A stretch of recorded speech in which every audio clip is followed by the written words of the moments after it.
Bring it closer. That's how we Prabhupada the mantra.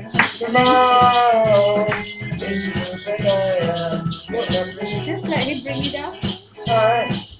Let's take him down. Huh? Bring your microphone and look in now, Sarma. Hare Krishna, Hare Krishna, Krishna Krishna, Hare Hare, Hare Rama, Hare Rama, Rama Rama, Hare Hare, Hare Krishna, Krishna Krishna, Hare Hare, Hare Rama, Hare Rama, Rama Rama, Hare Hare.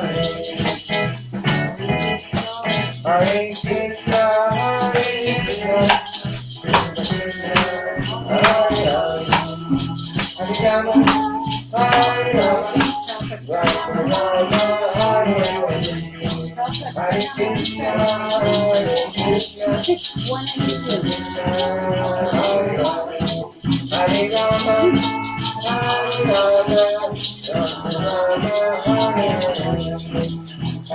Hare, Hare Krishna, Krishna Krishna, Hare Rama,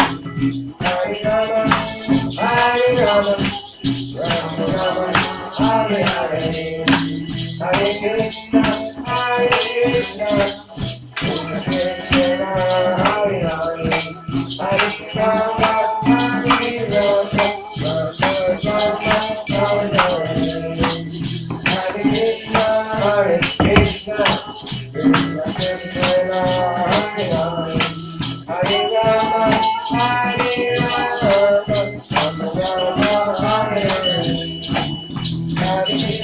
Hare Krishna, Krishna Krishna, Hare Hare, Hare Rama, Hare Rama, Rama Rama, Hare Hare, Krishna, Krishna Krishna Krishna, Hare Hare, Hare Rama, Hare Rama, Rama Rama, Hare Hare, Hare Krishna, Krishna Krishna, Hare Hare, Hare Rama, Hare Rama, Rama Rama, Hare Hare.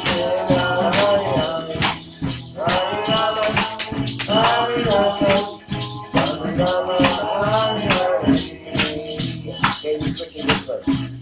Namo, Hare Namo, Krishna Prajaya, Krishna Prajaya, Tukale, Vimati Bhakti Vedanta, Bhakti Vedanta,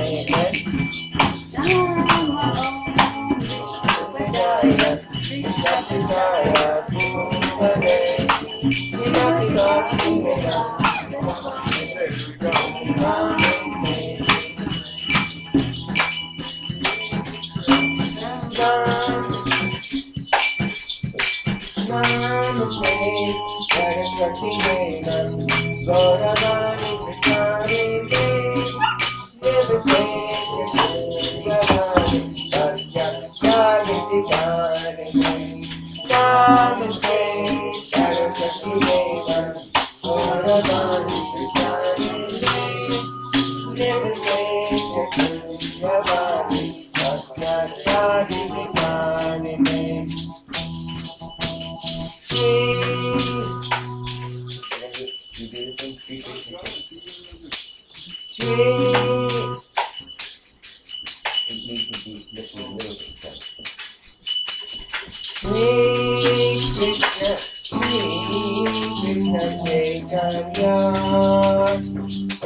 All day long. Thank you very much, Ojai. Sarva Prabhu.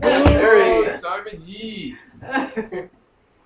Sarva Prabhu. Let's Thank give you. him 3 big Hari Bol. Say Hari Hari Bol. Bol. Hari Bol. Bol. Hari Bol.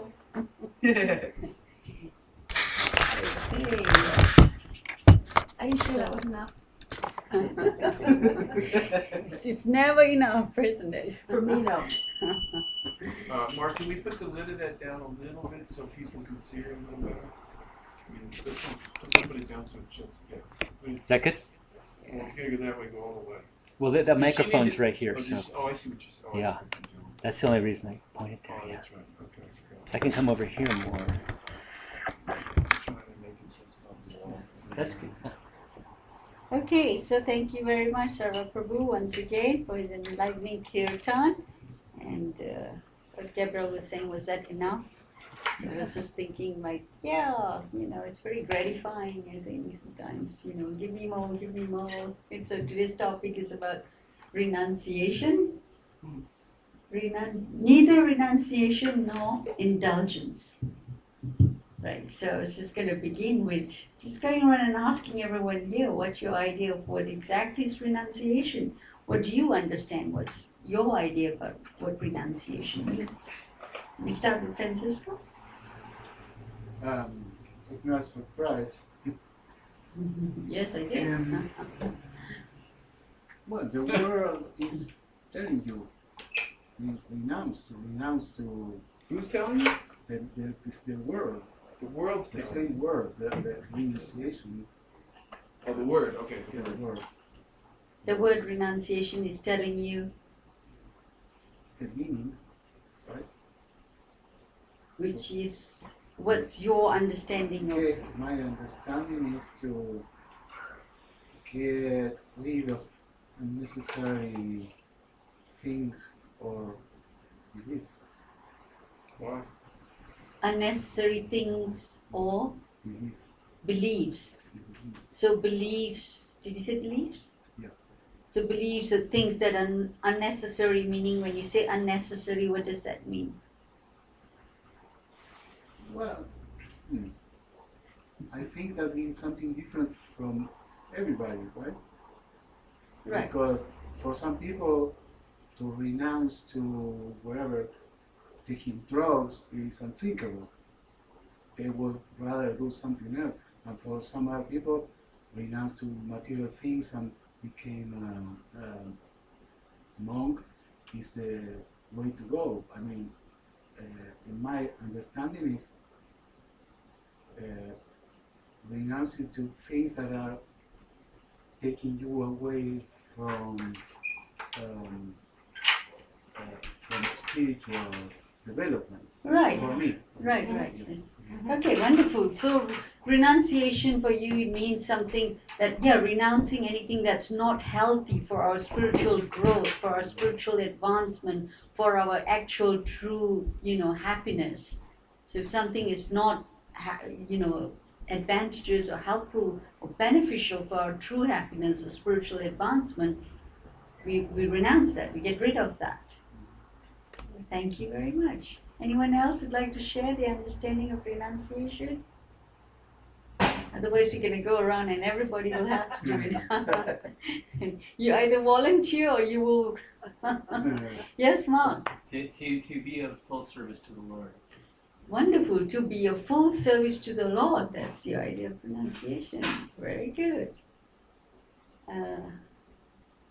Patti, are you going to bring up that verse of the Gita? I am.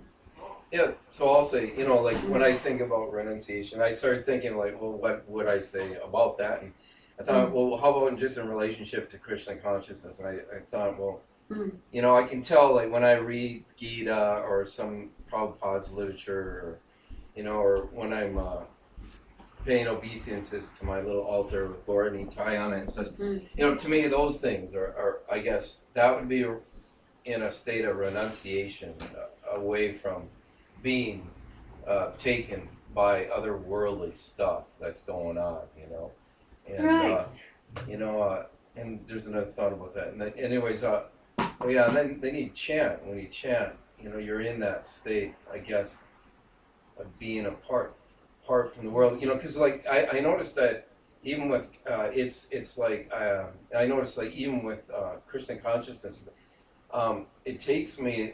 I have to really shift. I have to shift to get into that state to appreciate reading Prabhupada's books, or I guess I make a point every day to do certain things, but I really have to make a shift to start reading, reading from the Gita and stuff. And that is a different, when you go to that state, it is renunciate. It is, I have to achieve some kind of state of renunciation to get into that. At least for me, that idea. So. Right, you're saying it's a kind of shifting of your consciousness or your mind to a place where you can actually focus or absorb yourself in Krishna conscious reading and activities and things like that.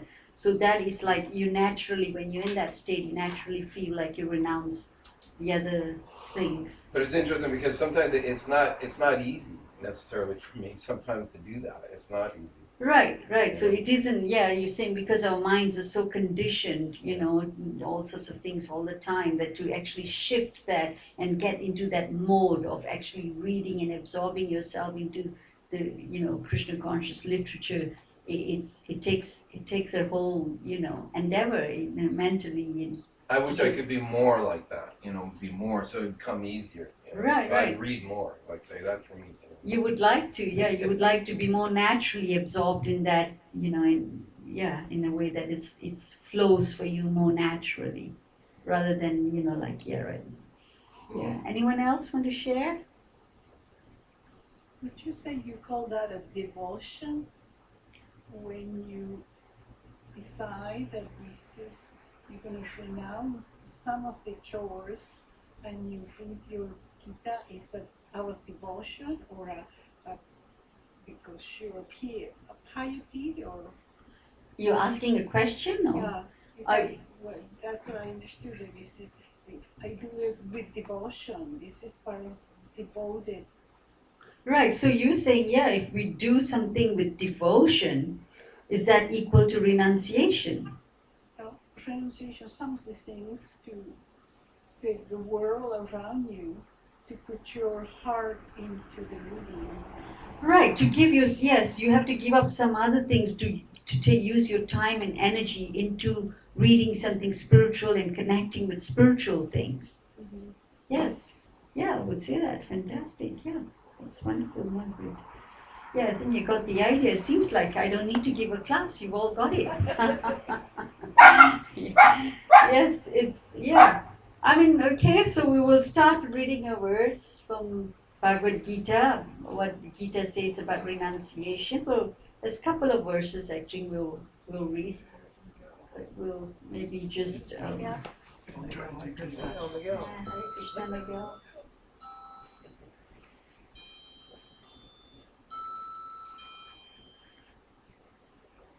Sanskrit? No? Just read English? the English first and then go to the Sanskrit. This is 6-1? Okay. All right. Who would like to read this? Margaret, would you like to read that? Don't have classes. No? Let's see that. Harry? The Supreme Personality of the Godhead Louder, said- please. The Supreme Personality of the Godhead said, one who is unattached to the fruits of his work and who works as he is obligated is in the renounced order of life. And he is the true mystic, not he who lights no fire and performs no duty. Okay, next one. Next what? 6-2. No, you didn't have it. That's okay. All right. So, they're kind of pretty connected, so I thought maybe someone would like to read this one too. Can read it. What is called renunciation, you should know to be the same as yoga, or linking oneself with the Supreme. O son of Pandu, for one can never become a yogi unless he renounces the desire for sense gratification. Thank you. So, can we go to the Sanskrit for that one? Which one? This one. This one. Yeah. So you do word by word first, do you, Pati? No. Yeah, okay. So we'll do word by word, and maybe you can just repeat after me. Yam. Yam. It's what? What? Sannyasam means renunciation. Sannyasam. Renunciation. Iti does. Iti das. Prahu, they say. Prabhu, they say. Yogam, linking with the Supreme. Yogam, linking with the Supreme. Tam, tat, that. That. Vidi, you must know. Vidi, you must know. Pandava, O son of Pandu. Pandava, O son of Pandu. Na, never. Never. He, certainly. He certainly. Asanyashta, without giving up.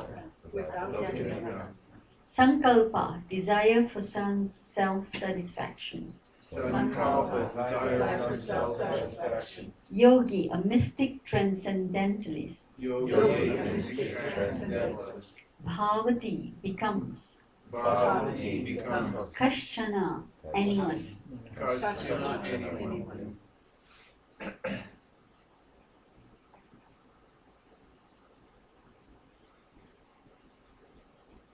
So I'm going to read a line at a time, and then if you can repeat after me. Just chanting this mantra is very purifying because these words were actually spoken by Krishna, the Supreme Personality of Godhead, so they're pure spiritual vibration.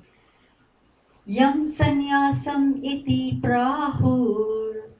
Yam sannyasam iti prahur. We'll try it 3 times here. Yam sannyasam iti prahur. Yam sannyasam iti prahur. Yam sannyasam iti prahur. Yam sannyasam iti prahur. Yogam tam vidhi pandava. Yogam tam vidhi pandava. Yogam tam vidhi pandava. Yogam tam vidhi pandava. Yogam tam vidhi pandava. Yogam tam vidhi pandava. Nahi asanyasta sankalpo. Nahi asanyasta sankalpo. Nahi asanyasta sankalpo. Nahi asanyasta sankalpo. Yogi bhavati kashchana. Yogi bhavati kashchana. Yogi bhavati kashchana. Yogi bhavati kashchana. Yogi bhavati kashchana. Yogi bhavati kashchana. Okay, I'm going to read the whole sloka once, and then if anybody would like to volunteer, I'd be grateful. Yam sannyasam iti prahur. Yam sannyasam iti prahur. Yogam tam vidhi pandava. Yogam tam vidhi pandava. Nahi asanyasta sankalpo. Nahi asanyasta sankalpo. Yogi bhavati kashchana. Yogi bhavati kashchana. Anybody would like to volunteer? Yam Ma? sannyasi ati prahur. Yam sannyasam iti prahur. Yogam tam vidhi pandava. Yogam tam vidhi pandava. Nahi asanyasya sankalpo. Nahi asanyasa sankalpo. Yogi bhavati kashchana. Yogi bhavati kashchana. Thank you. Mark? Yam sannyasam iti prahur. Yam sannyasam iti prahur. Yogam tam vidhi pandava. Yogam tam vidhi pandava. Nahi asanyasta sankalpo. Nahi asanyasa sankalpo. Yogi bhavati kashchana. Yogi bhavati kashchana. That was perfect. Wonderful. Anyone else? Anyone else would like to try? Okay, no, we'll move on then. So, I think you get the idea here, it's saying that it's not one who does not light the fire. Krishna says, the Supreme Personality of Godhead said, one who is unattached to the fruits of his work and who works as he is obligated is in the renounced order in life. And he is a true mystic, not he who lights no fire and performs no duty. So what does Krishna mean here, that one who is unattached to the fruits of his work and who works as he is obligated? What does it mean that he works as if he's obligated? In service of the Lord. In service of the Lord, wonderful. Yeah, I don't know if you heard of the saying, people say, work as if everything depends on you and pray as if everything depends on God. Right? And I don't know, some of you might have been here when I talked about the pastime of Krishna being tied by Mother Yashoda, and the rope was always 2 fingers short. And it signified 1 finger means endeavor, and the second finger is mercy. God doesn't need us to do anything in a sense. He doesn't need our service. He's self-satisfied, he's self, he doesn't need that. But it's a way of showing, our love to him. And the endeavor is, he says, yes, it's a way of showing, I want to do this. Right? So then he gives, he by his mercy, we are able to do that. He facilitates that. So when we say, we work as if, so some people, they have the idea about renunciation. I think people talk about, just giving everything up. Like the beginning of Bhagavad Gita was Arjuna was just about to enter into a big war in the battlefield, and he's looking at all his relatives across and everything, and he's saying, Krishna, I'm not going to do this. He wanted to renounce everything. He said, I'd rather just walk away and go to the forest and just sit down and meditate, right, on the Supreme Lord. I don't want to get involved in all these things. I'd rather just walk away from all these and renounce everything, go into the forest, sit down and just meditate. And what does Krishna say to him? That's very foolish, right? He says, you won't be able to do that for long. We can give up everything and go away into the forest. But after some time, our senses are going to pull us again. Because it's, as humans, by nature, we're meant to be active. And we are active according to our different natures.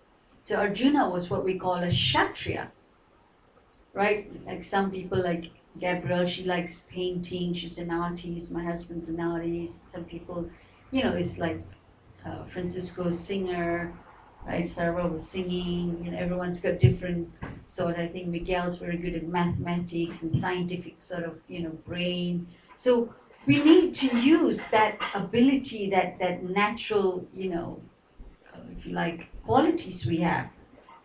And if we try to suppress that artificially, it doesn't work. It's like the analogy of the riverbed that looks as if there's so much flowing underneath. But if you really go under, it's a dry riverbed. So it's what we call dry renunciation. If we do something forcefully without a proper meaning or purpose, that's called dry renunciation. And dry renunciation just is something that will not last. Because after a little while, in our scriptures, they have many stories. Like Krishna's telling to Arjuna, you won't be able to do that. That's foolish. You can go off to the forest for a little while. After some time, you're going to feel as if, you won't be able to hack it out. You're going to come back and then you're going to get into worse things. Right? Then it becomes like a pendulum. Sometimes people try and renounce it. Even dieting, I've heard a lot of people, they go on diet. Right, they want to lose weight and things like that. They go on a strict diet and things like that, and they force themselves. And after a little while, you see, it goes completely the other extent. Then they just start gouging and everything. Right? It's very difficult for them to maintain that renunciation or to give up something like that. They go from this extreme to the other. It's like a pendulum swinging, right? From renunciation to enjoyment, right? They're gratifying their senses. Because it's not based on something really substantial or something higher. It's just kind of forceful, or what we call dry renunciation. So you can't maintain that. And so we're saying that, to really be able to maintain something, we got to have a higher taste. We have to realize that as long as we attach to material enjoyment, we'll not be able to properly fix ourselves in the process of bhakti yoga. So, in the mornings we do kind of reading from this book here called The Teachings of Queen Kunti. And just a few days ago we were reading, some words from that book, and it says, the Mayavadi philosophers cannot see the personal activities of Krishna, nor the planet where Krishna is personally active. The Bhagavatam says, Aruya Krichena Param Padam Tataha Patanti Yado Nadrita Yushmat Anukriyaha.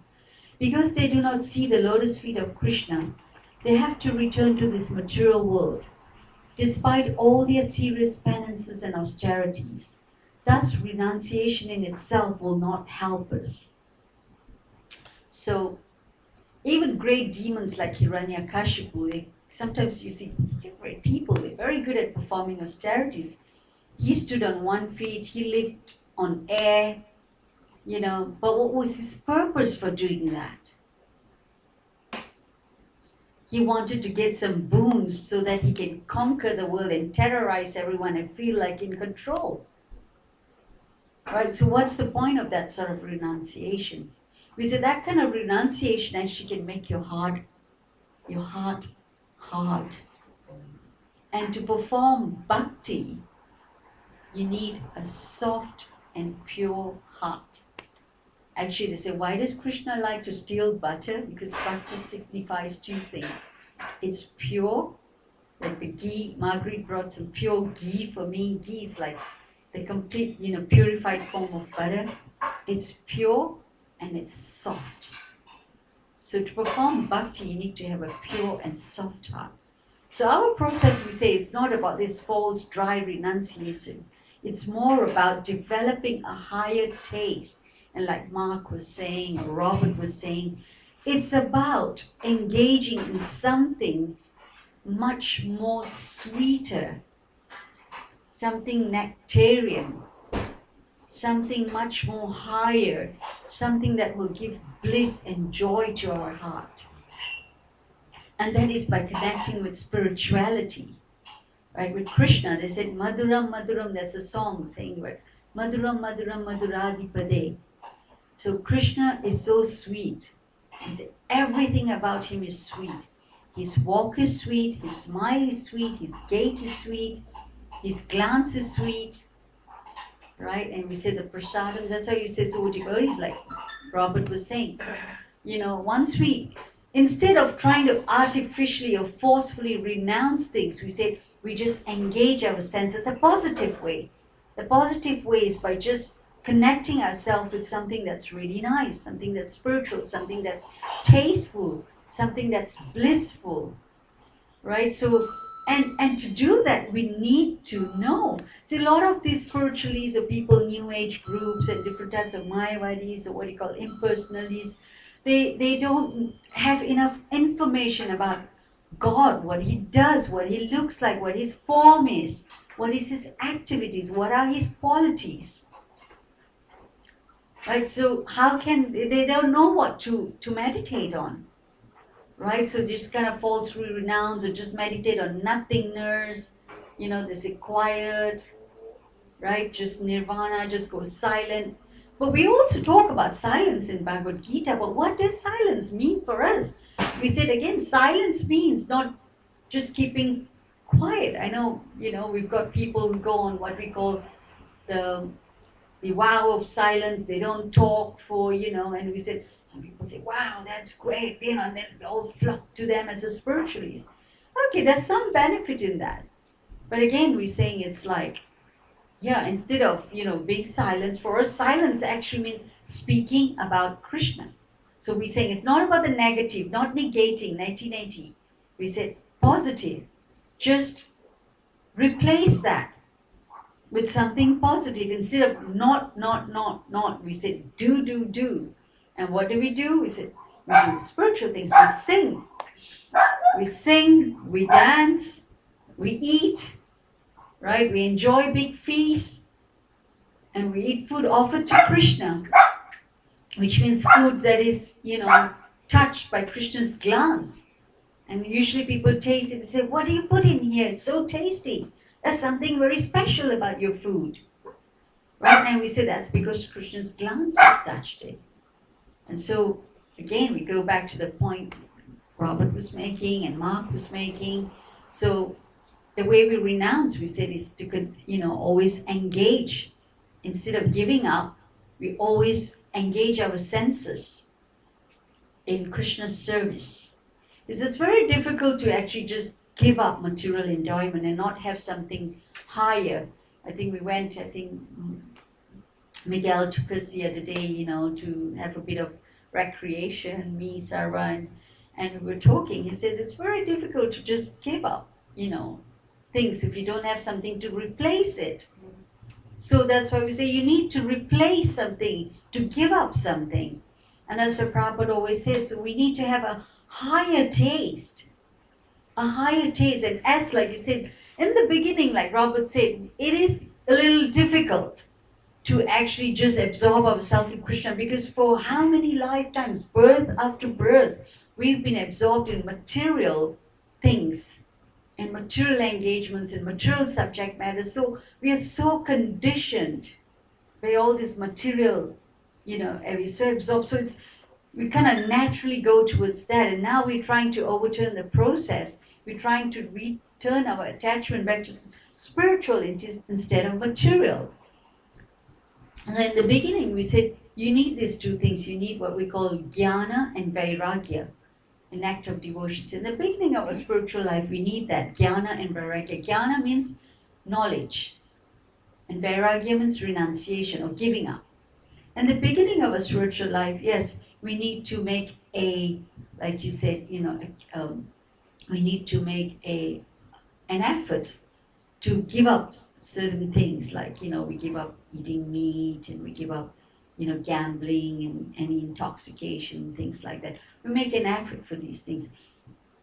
But as we absorb ourselves more and more in Krishna consciousness, in all the beautiful, sweet things, then naturally, it becomes more and more effortless. And it was naturally we become more and more, we become more and more attracted to Krishna's pastimes. And then it's just like, those things just become naturally distasteful. You just lose your taste in that because you've developed a higher taste. Right? So when we've developed a higher taste, then it's not an effort anymore. Then it's just become so sweet that we always want to be singing about Krishna, talking about Krishna, eating Krishna Parsad, engaging, worshipping the deity of Krishna, chanting Hare Krishna. And the other things, just become really flat for us. It just becomes flat. It just becomes a natural thing. Right? So we say, it's not about giving up, just engage everything in Krishna's service. In fact, we had, this one pastime, maybe, Sarah, you have any stories to tell us about renunciation, about Prabhupada? You want to talk the story about Prabhupada with counting the Lakshmi? He wants me to tell it. So Maheshwar Prabhu and Sarah Prabhu's spiritual master, A.C. Bhaktivedanta Swami Prabhupada, actually is all our spiritual master, but they directly got initiation from him. He was sitting in this room one day, and he was, and we had this person come in, like an Indian renunciate came to see him, another devotee came to meet him. And as he walked in the room and he saw Prabhupada so busily engaged in counting money, and he was like, oh my gosh, this is supposed to be a saintly person, right? He's supposed to be a renunciate because he's in the sannyas order. It's like the highest order of renunciation. And look at him, he's absorbed in, just counting money, right? That looks like a very materialistic person. What has a saint got to do with money? Right? And Prabhupada just looked at him and just smiled and carried on counting his money. And then later he said, hey Swamiji, you renunciate, you were so absorbed in counting. He said, yes. He said, give us all the money in the world, he says, and we will use it in Krishna's service. Right? We'll use it to expand this Krishna consciousness movement. We'll utilize it in Krishna's service. So whatever God has given, we'll take it. We're not shy about taking it, but we'll use it in a way that will give it back to whom it truly belongs. We'll use it in service of God, rather than using it for our own selfish purposes, to gratify our own senses.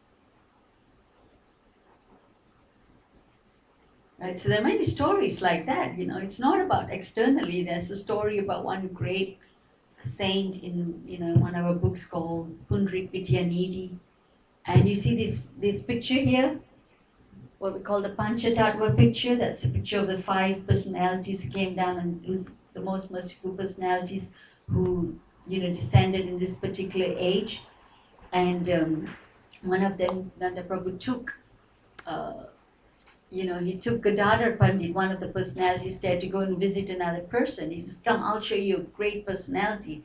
And when he walked into the room, he saw this great personality sitting up on a platform, and he had, he was dressed so gorgeously, luxuriously, and it was just seemed like everything was so opulent around him. And so in his mind, he started thinking, he said, "How could this be a saintly person?" So mentally, he was kind of criticizing or looking down at him. He's saying, judging him. He's saying, And then suddenly, someone brought out you see this fan here? A peacock fan, right? A fan made out of peacock feathers. And they started to fan him, because he was a great, the king's minister or something like that.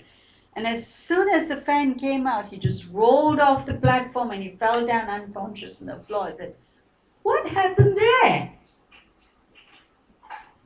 Guess what? Just on seeing a peacock feather, because Krishna wears a peacock feather on his head, just on seeing the peacock feather, this person just, it reminded him of Krishna, and he just went into such ecstasy that he just completely forgot the external world, right? He just rolled on the ground, and he was kind of, howling in bliss and things like that. And that time, oh, now I see I actually judged him wrongly. I judged him. They say, don't judge a book by its cover. Have you heard that statement? Right? So we said, yeah. And then you can see some people who's, externally, seemingly, they're just really renouncing everything and, sitting down and doing meditation. But, below the surface, if just one little thing, you just poke a little bit and all sorts of horrible, ugly things and all that attachments just come out. Right? And, it's like we say the beach ball analogy. We say renunciation isn't about just pushing down a beach ball. When you push a beach ball down, what happens? It comes up through different. You push it down here, it comes up this way. You push it down there, it comes up this side. Right? So we said, it's not about just trying to suppress something. It doesn't work. We just try and suppress it. It's about engaging, and that's why we say, we've got the philosophy where we talk about what God looks like, what He does, what His qualities are, what His forms are. That's the only way you can. Otherwise, you say, love God, love God, love God. But if you don't know anything about God, how are you going to love Him? Right? You can only love someone if you know, if you have information about that person. How beautiful that person is, how attractive that person is, how strong that person is, how rich, how, all the qualities of the person. That's when you become attracted to the person. So, we said to have a higher taste. Otherwise we call this yukta vairagya. So using everything material in Krishna's service. It's not about giving up, right? Just renounce everything, just give up. It's about using it in Krishna's service. We had the story of Bharat Maharaj. He's a great king. He gave up his whole kingdom. I think in one of the classes, Maheshwar gave, he was talking about it. He was a great king and he was a saint. He renounced his whole kingdom to go to the forest. And when he went to the forest, what happened? He got attached to a deer in the forest. So here, that's why Krishna is telling Arjuna, don't give up. He's saying, fight for the kingdom because you're good rulers. Get rid of those evil rulers, evil leaders. You are a saintly person. You rule the world. Don't give it up. Come here, rule the world in a God-conscious way. Make all your citizens God-conscious. And he said, that's better than you giving up and going into the forest and just meditating. Right? So Krishna's pushing him to fight and engage in activity. He says, engage in what you're supposed to be doing. and utilize everything in Krishna's service. That's called Yukta Vairagya. It means using everything in Krishna's service, using everything material, everything God has given in His service, rather than giving it out. Because there's so many pastimes like that. Yeah, so we use this body is a useful vehicle for carrying us from, from material, to take us back to the spiritual, world by activity, by Krishna conscious activity.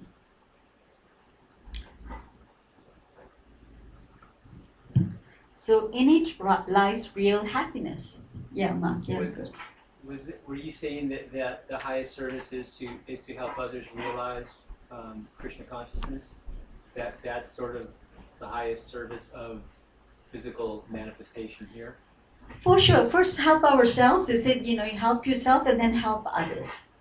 Right? Like you say, you got to help yourself first, then you can help others. Yeah. So the highest service or purpose for human life, they say human life is an opportunity, is the greatest opportunity we have to use to reconnect ourselves to what we truly belong to, who we really are.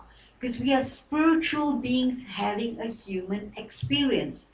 We are not human beings, having a spiritual experience, just having. No, we are spiritual beings. And we've got this human body, and the human body is a vehicle that we can simply use to reconnect ourselves back to our original constitutional, state of spirituality, reconnecting with Krishna and helping everyone around us reconnect with Krishna. Because that's the only way we're going to solve all the problems of this world and our own problems and all the miseries.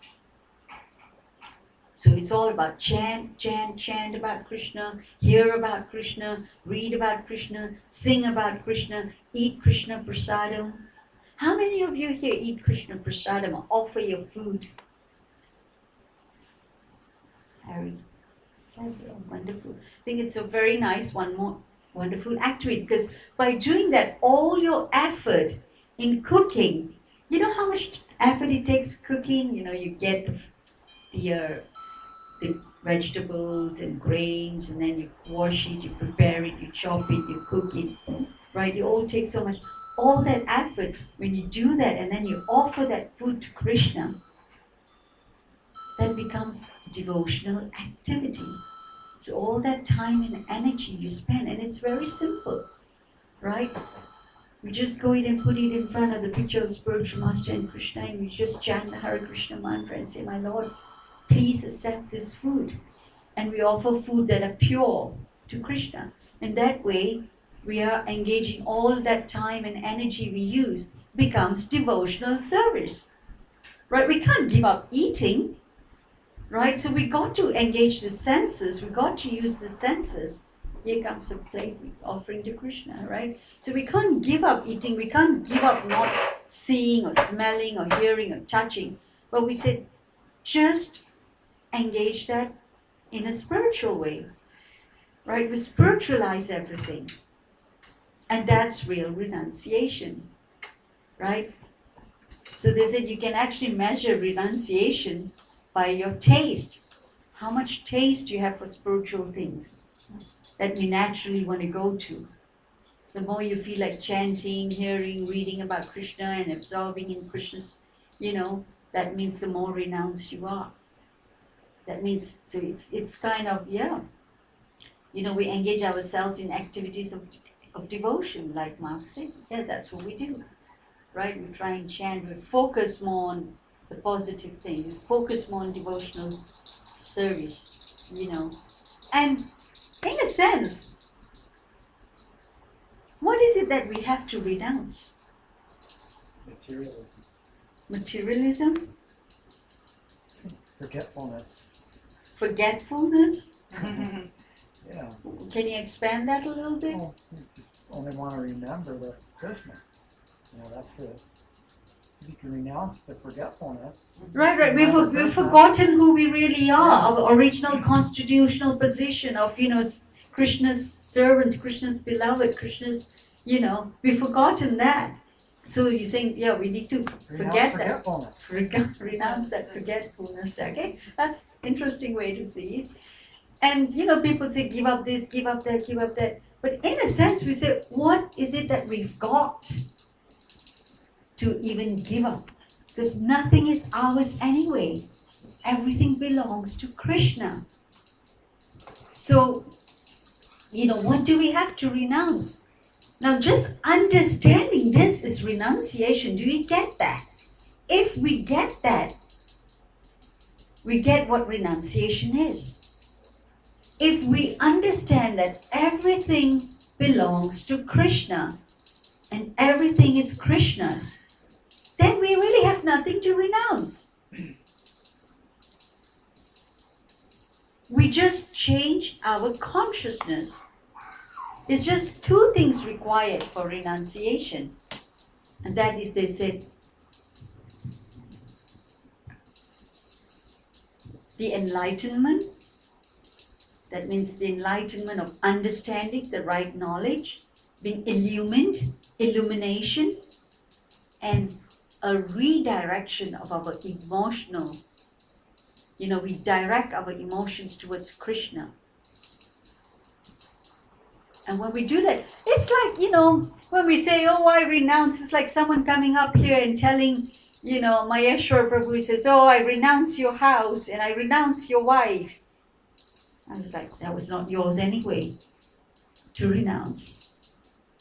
Or someone walking into a bank and saying, I renounce all the money in this bank. And people will look at him as if he's mad. He's crazy. Right? But we get into this sort of consciousness that we get so attached to things in this world, we start thinking, this is mine. Now I'm going to renounce it.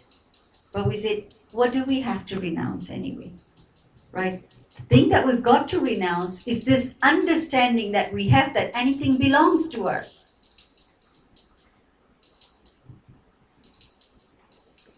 So if we can give up this understanding and change our understanding to understanding that everything belongs to Krishna, and we use everything in Krishna's service, then that's real renunciation.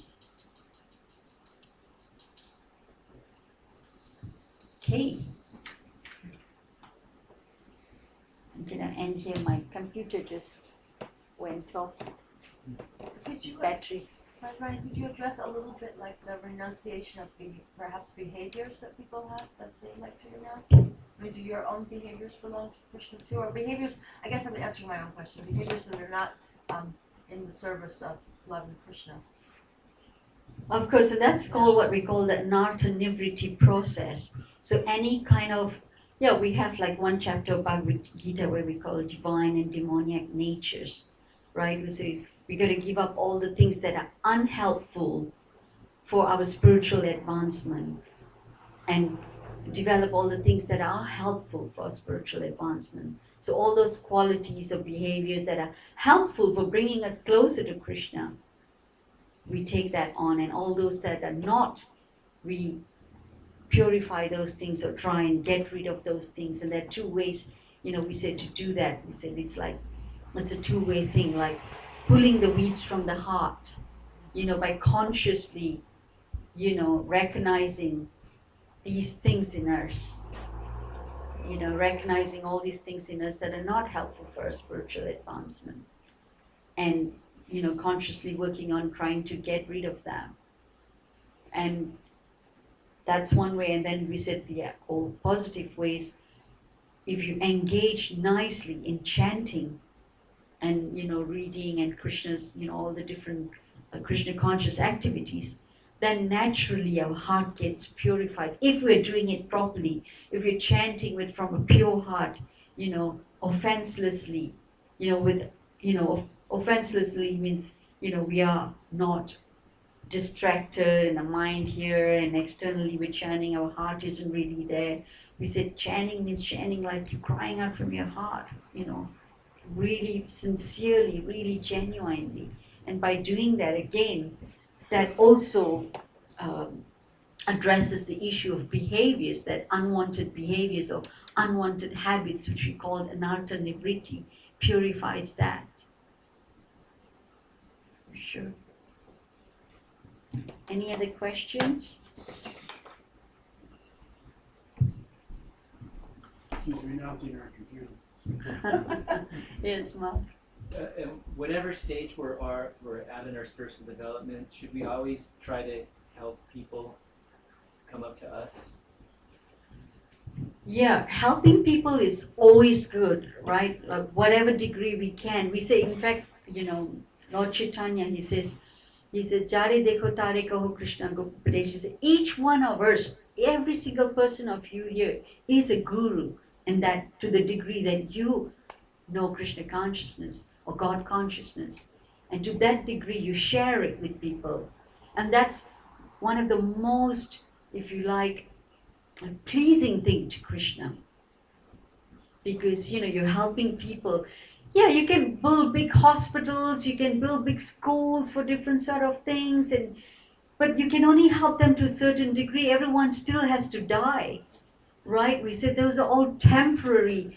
Everyone still suffer from disease. Everyone still, those you can help them to a certain degree, but when you actually give them God consciousness, you helping them to get a spiritual body that does not have to ever go through birth, death, old age, disease, or any sufferings of this material world. You helping them to actually be blissful eternally.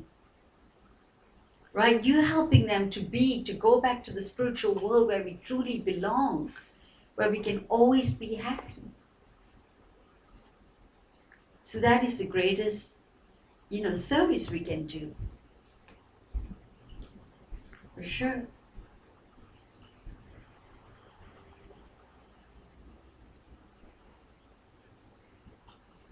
So maybe I thought we could, anyone have any experiences they would like to share of times when they tried to give up something, renounce something and found it difficult, or experiences of when they engaged in Krishna's service and they felt some natural, feelings where they kind of wanted to give up certain things that are not healthy for their Krishna consciousness. Yeah, I'll just say, someone said that you should do something for Krishna at least once a day.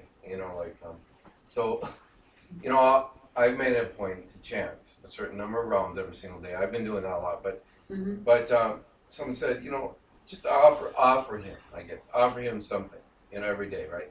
So every day I'm trying to make a point to offer, incense to Krishna, right? Uh-huh. Just once, Some service. just that one thing, right? Right. And I noticed that really does make a difference to just try to do it at least once a day. Okay, yeah, so that's a way to start. Yeah, you add something to your life, like daily, and we say, small step at a time, even one step at a time, Okay, I'm going to offer an incense to Krishna daily. I'm going to offer a flower to Krishna daily. I'm going to, so a step at a time. I mean, ideally, we want to be 24 hours in a day, engaged, absorbed in thinking about Krishna and remembering about him and offering him some service. But yeah, like you said, wherever we are at, take it one notch up, one notch higher all the time.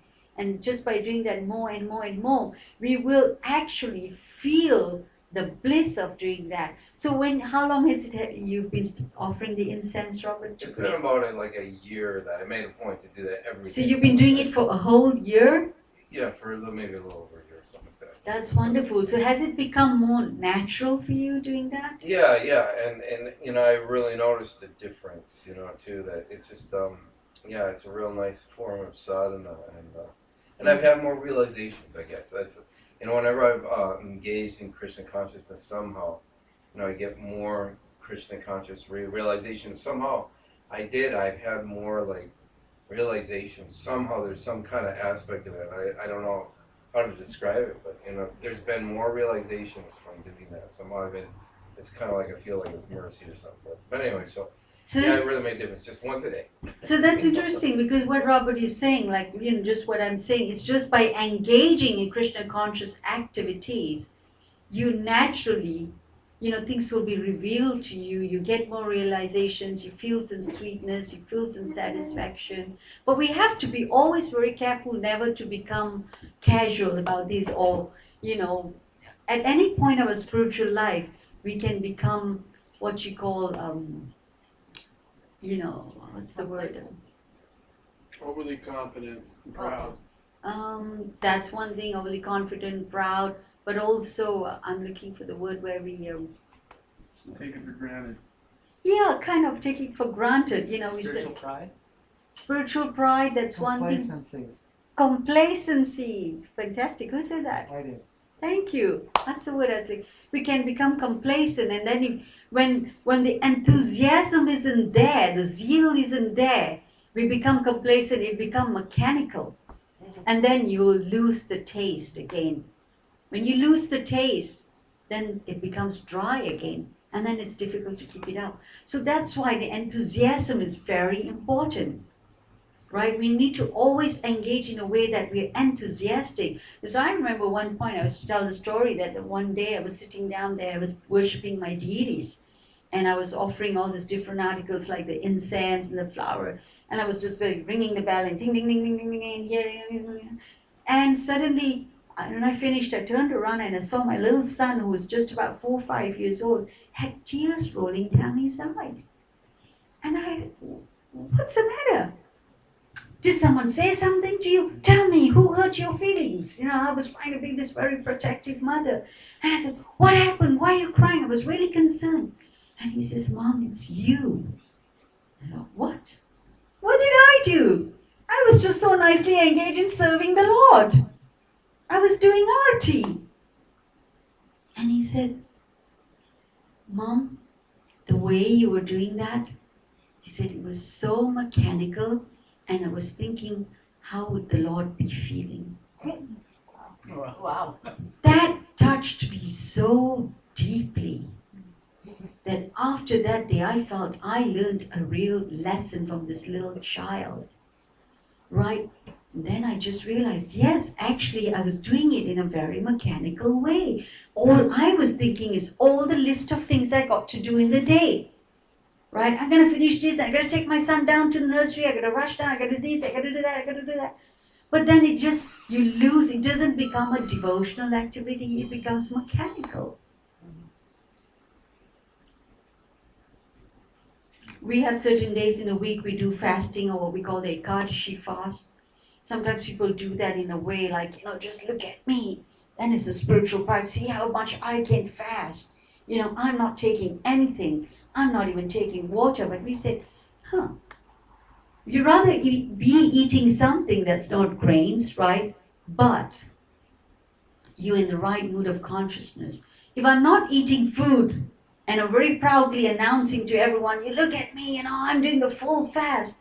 But externally, my mind is so disturbed that I can't focus it on Krishna. What is the point?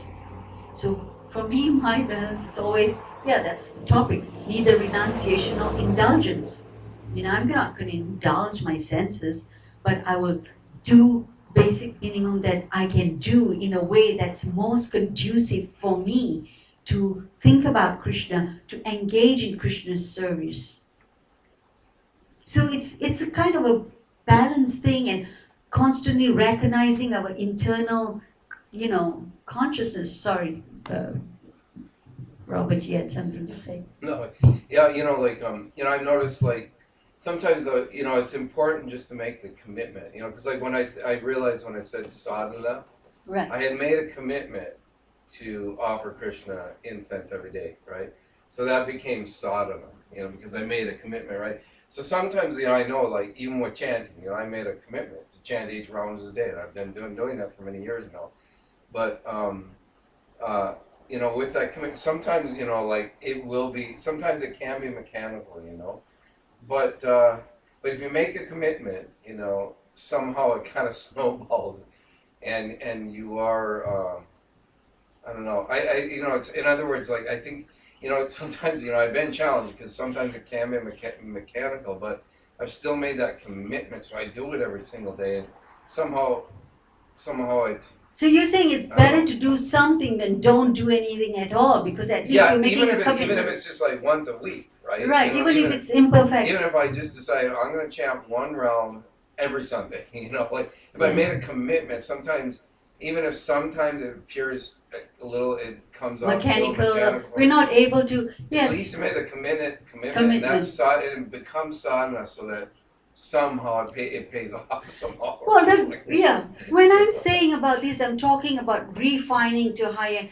Beginning, like I said in the beginning, we do need that, right? We said that the what you call jnana and vairagya. We need to understand why we are doing certain things.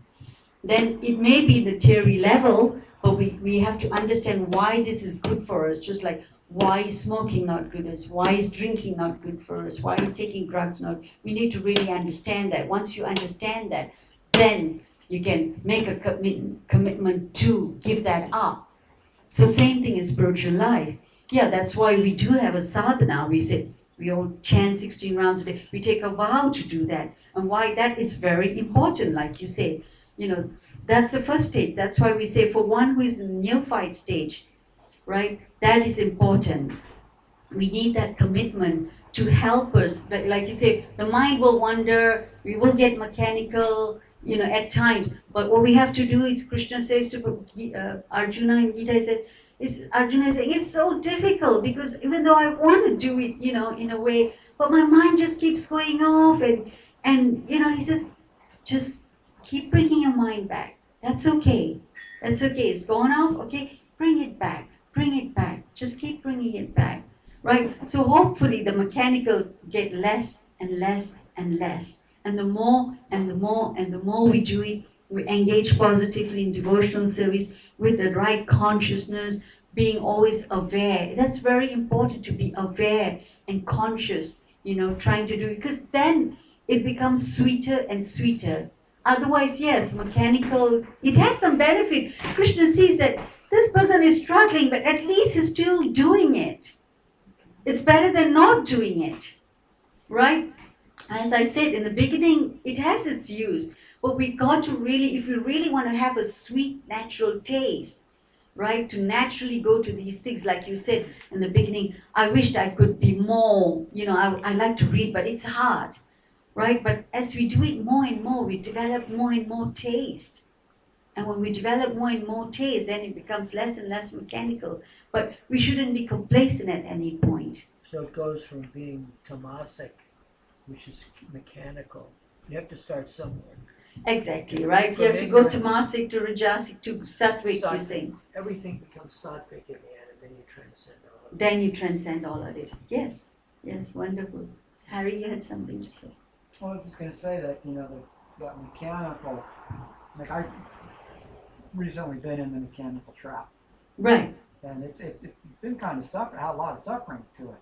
Yes, because it's like... the sweetness is not there. Right, then... You're just going through the motions. It becomes dry and it becomes hard. It's real dry. Yeah. But the thing is I know that as I plug through it, I pass through that. It's like almost sometimes maybe that it's the challenge that if I just stop the mechanical portion of chanting, then it will all go away.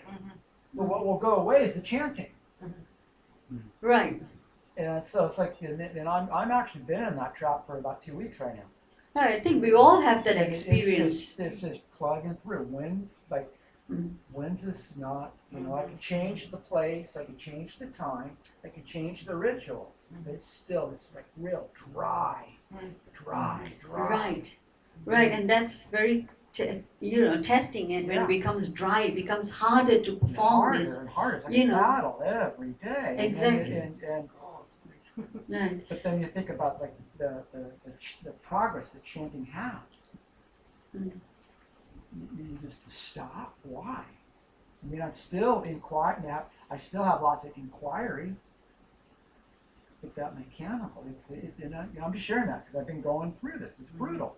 That's wonderful. Thank you for sharing that. That's really, important. We share, like you said, we all probably go through this. I mean, I have my challenges exactly like that. Times when I feel dry. I mean, I went to the temple, for festival, last Sunday, and I was thinking, something's missing. Yeah, I'm not feeling that same sweetness and bliss and joy. It feels like something is dry. My heart is blocked. It's like there's some covering. And then they said, then we can cry to Krishna. They said, cry if we cannot cry. We can cry to say, Krishna, Krishna, I'm feeling really dry. Why not? Please help me, help me. Help me connect with you. Help me remove all these covering, remove all these blocks that are in the way, that is not allowing me to connect with the spiritual energy. So, and that itself is a stage, is beautiful. For Krishna, it's like, yeah, that makes me, he's crying out to me. He's sincere. He's genuine. So if we don't have this sort of experience, we may not, be able to, come to that place of really crying out to Krishna. So when we do get that kind of experience, we get dry, we're feeling it's hard, we're not feeling that sweetness, we're not having that taste, then cry out to Krishna. Beg him, reconnect me, help me have the taste. In fact, Queen Kunti prays, we were praying, she says, help me in a way that my heart naturally flows to you. And I like that prayer. I think it's very sweet.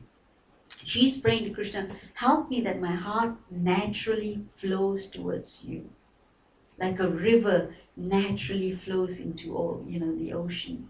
So if a queen is struggling, then everybody else is struggling. Yeah, like you So say, it's we're not- in this material world. It's It part is a of- struggle. It's like it's part going of the- against our material nature. We're all, in this material It's world. not with- magic, it's a process. Yeah. Well, Arjuna didn't have to go into that battle at all.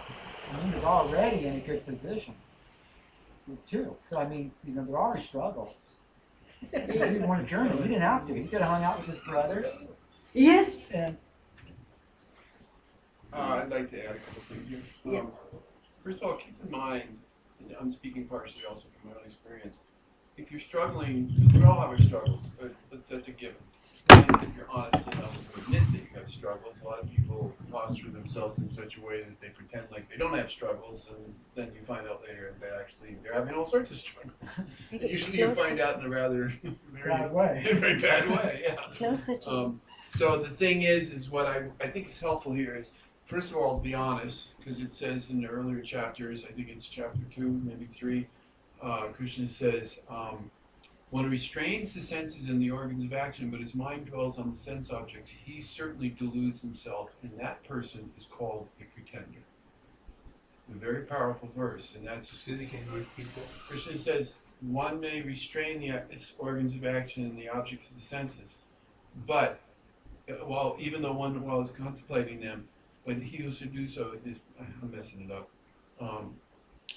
One may be attracted to the sense objects and the organs of the sense and the senses, but while contemplating the object senses, a person develops attachment from them. Such attachment, that's another verse.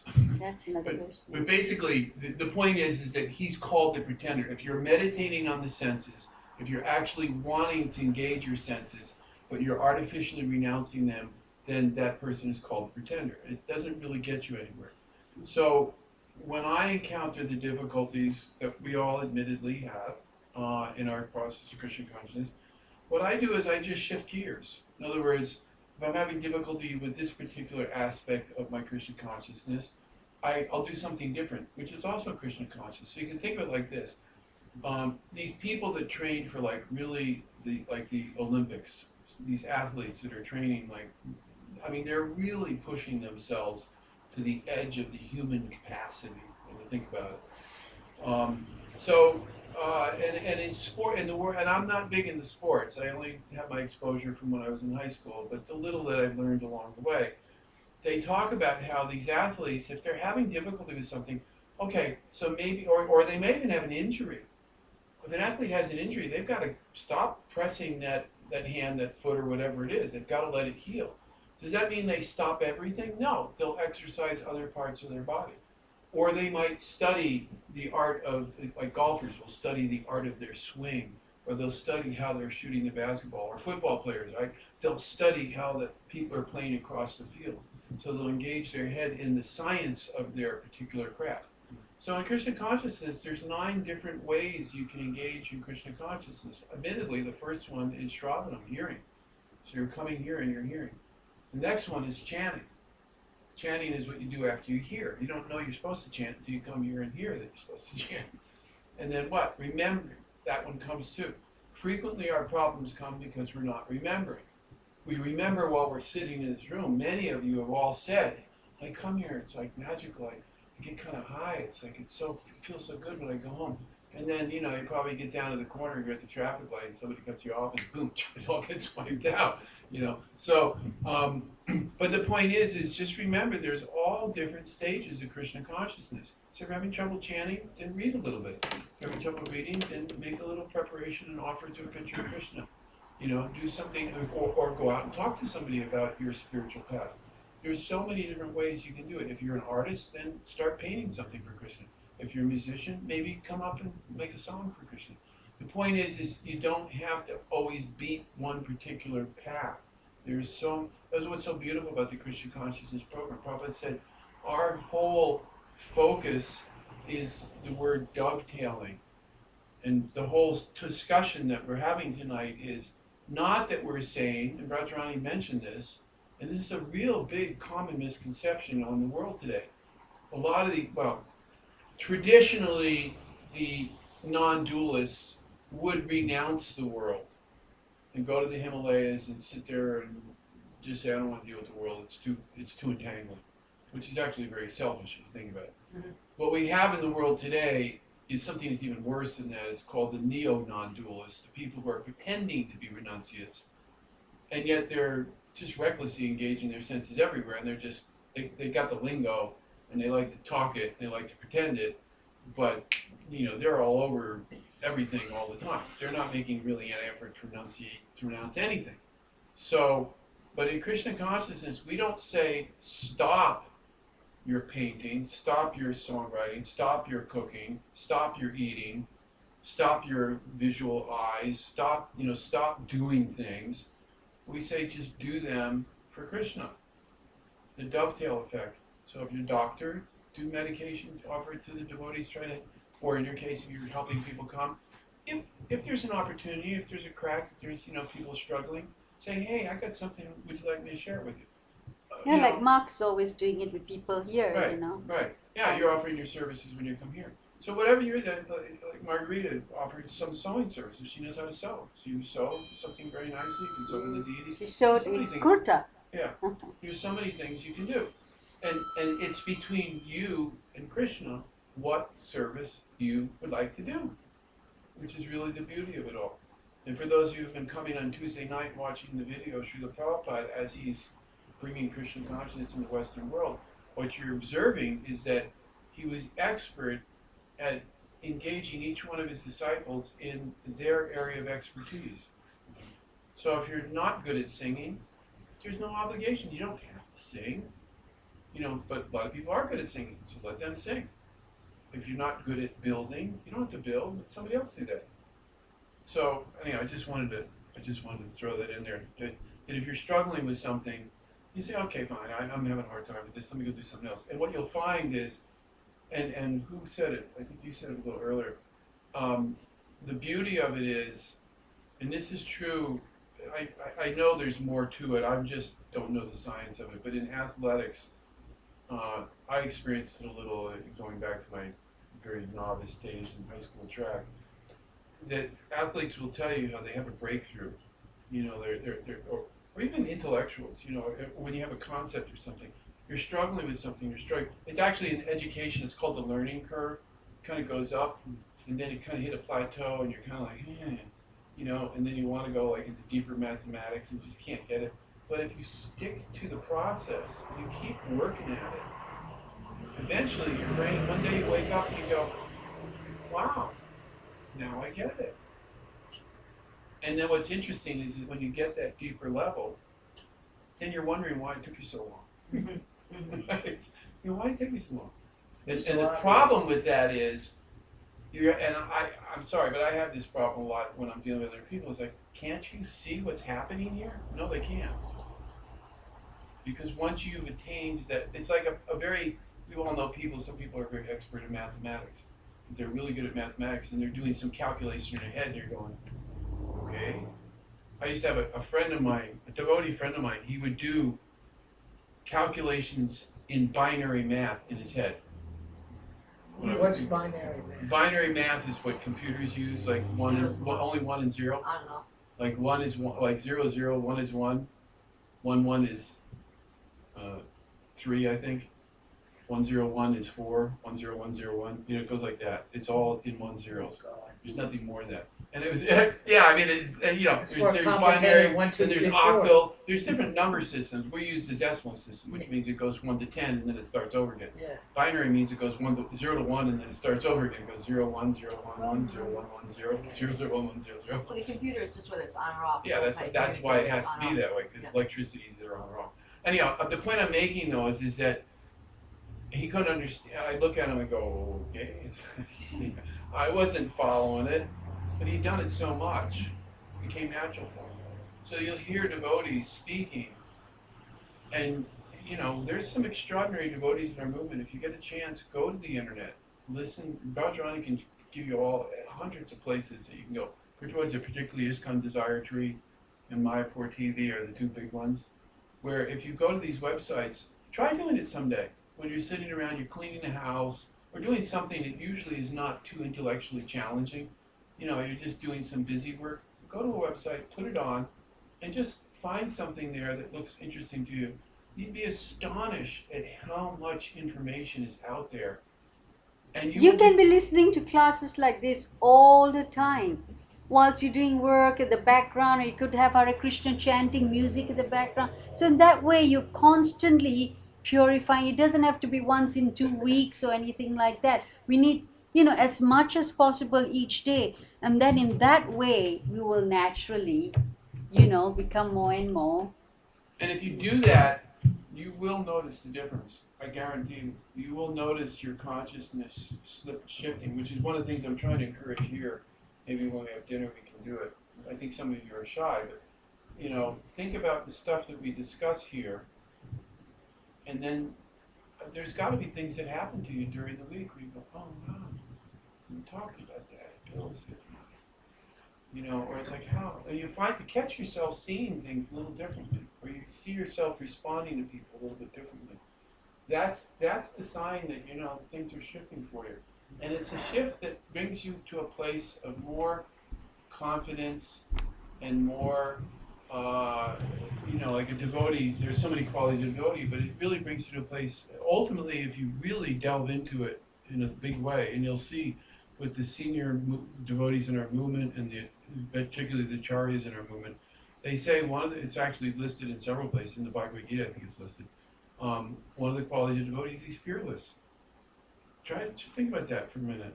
If you have some fear, or you have something you're nervous about, or you worry, say, wow, what would it be like to be fearless? Just nothing will bother you. In that kind of way. It might bother you that people aren't Krishna conscious, but it's not something you're worried about. It's something you feel a moral kind of an obligation, a compassion for people. That's why we pray to the spiritual master. We say he's compassion for the fallen conditioned souls. Because without this knowledge, people are lost. So anyhow, I'm not going to keep lecturing because we're running late. But thank you, Brajarani, for the wonderful class. Thank you, everybody, for all your participation. And I think we'll move on to the Prasadam prayers now. Yeah, we did. Also, one more thing. This is not regarding the class. Sorry, Mark. A couple announcements here that are worth paying attention to.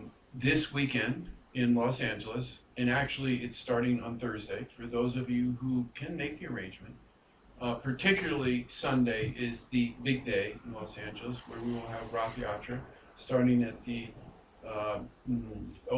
Santa Monica Civic Center, which is kind of at the south end of the city of Santa Monica. And it will go all the way right smack down the middle of Santa Monica, Main Street, Santa Monica, until it gets to Rose Avenue and then cuts over to the beach. And then it'll go down on the boardwalk right on the sand, practically right on the road right next to the sand, all the way down to Venice Beach, Muscle Beach, they sometimes call it. And then it's basically an all-day transcendental carnival. If you've never been before, this is kind of like what I would call the American version of a Mecca or a pilgrimage.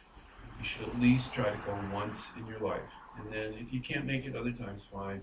But it's really worth going and just seeing the amazing amount of effort that the devotees are putting out, and just wonderful exhibits and food and dance and music and stages, and of course the parade. If you can walk, or if you can't walk, just come to the park and let the parade come to you. So that's Sunday, but actually this year is the 40th anniversary, so it's going to be Thursday, Friday, Saturday, and Sunday. They're going to have special events all week long. There'll be more esoteric things for people who are very deeply involved in Krishna consciousness. Stories about how the movement grew and how it, pastimes of Srila Prabhupada. Question and answer. Question and answers. Again, everybody who's at this, well, not everybody, but selected people who are at this are asked to come forward to share their particular contribution to the Krishna consciousness movement with the larger audience of people who are coming. And of course, there's going to be some very extraordinary devotees who really diving deeply into Kirtan. And so that goes without saying, any Krishna conscious event, there'll be lots of Kirtan, but there's other events too. So I just want to point that out. If you have some interest, you're not really sure how it's going to work out, if we can help you in some way, I can't promise trips, but I'll be happy to answer your question. Maybe we can do some ride sharing here if people are interested. Quickly also, the following week is the same parade in San Francisco. I don't think they're doing anything on the previous days, but on the following Sunday in San Francisco, they'll be doing their parade. And in their case, it's the 50th anniversary because they got 10 years ahead of everybody else. And the whole San Francisco scene. Third thing is, I believe the next program we have, which I think is the 17th or the 19th of February, of August, whatever 2 weeks from now is, we're going to be doing Janmashtami. Now, Janmashtami is the appearance day of Lord Krishna. Traditionally, I have a guest speaker come.